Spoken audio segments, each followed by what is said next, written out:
प्रभु आ रहे हैं।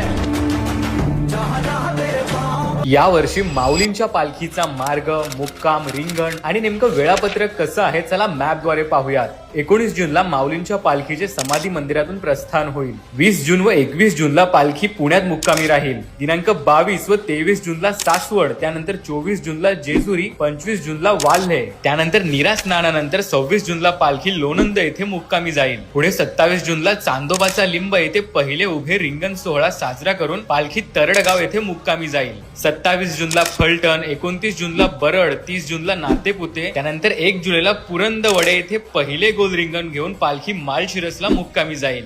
2 जुलैला खुडूस फाटा येथे दुसरे गोल रिंगण करून पालखी वेळापूर येथे मुक्कामी जाईल। 3 जुलैला वेळापूर येथे ठाकूरबुवाची समाधी येथे तिसरे गोल रिंगण होईल। 4 जुलैला भंडी शेगाव येथे दुसरे उभे रिंगण आणि चौथे गोल रिंगण बाजीरावची विहीर येथे होईल। पुढे पालखी वाखरी येथे पोहोचेल जिथे पादुका आरती होईल। 5 जुलैला वाखरी येथे तिसरे उभे रिंगण होईल। तिसरे उभे रिंगण झालं की पालखी पंढरपुरात दाखल होईल।